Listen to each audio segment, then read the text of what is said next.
నేచింగ్ చూడలేక దూరం పెట్టలేక చిన్ని సీరియల్ షూటింగ్ తర్వాత కావ్య ఏడుస్తూ నిఖిల్ని ఎంతలాగా ఇగ్నోర్ చేస్తున్న విషయాన్ని అయితే అభిమానులు రివీల్ చేసుకుంటూ వచ్చేశారు. అయితే ఇప్పటికే చిన్ని సీరియల్ ద్వారా నిఖిల్ కావ్యలు మళ్ళీ ఒకటవుతూ కనిపించారు. అయితే ఈ సీరియల్ కావ్య మెయిన్ లేడీ కావడంతో కావ్య కోసం స్పెషల్ పోలీస్ ఆఫీసర్గా నిఖిల్ అడుగు పెట్టడం మనందరం చూసాం చిన్ని సీరియల్లో. అయితే వీళ్ళిద్దరూ సన్నివేశాలు చూశాక ఈ జంట మళ్ళీ షూటింగ్తో మాట్లాడుకుంటూ ఒకటయ్యారు అని అందరూ అనుకున్నాం. కాకపోతే కావ్య ఇప్పటికీ కూడా నిఖిల్ని ఇగ్నోర్ చేస్తూనే ఉంది. అయితే ప్రస్తుతం కాలంలో చిన్ని సీరియల్ నుండి నిఖిల్ కోసం కావ్య తప్పుకోవడానికి కూడా ప్రయత్నిస్తుంది.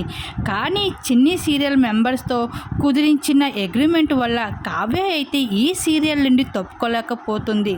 అయితే వీళ్ళిద్దరూ కలిసి షూటింగ్ చేస్తున్న సమయంలో కావ్య నిఖిల్ని ఎంతలాగా ఇగ్నోర్ చేస్తున్న విషయాన్ని ఇటీవల కొన్ని ఫ్యాన్ పేజెస్ అయితే రివీల్ చేసుకుంటూ వచ్చారు. అక్కడ కావ్య నిఖిల్ని ఇగ్నోర్ చేయడమే మాత్రమే కాదు, తను ఎంతలాగా నిఖిల్ని చూసి బాధపడుతుందనే విషయాన్ని కూడా సన్నిహితులతో అయితే చెప్పుకుంటూ వస్తుంది. నిఖిల్కి దగ్గర అవ్వలేకపోతున్నాను, అలాగే నేను ఇగ్నోర్ చేయలేకపోతున్నాను అంటూ నిఖిల్ కోసం బాధపడుతున్న కావ్యకి సంబంధించిన కొన్ని ఫొటోస్ నెట్టింట్లో వైరల్గా మన ఆ ఫొటోస్ మా విధంగా మీరు కూడా చూసేయండి.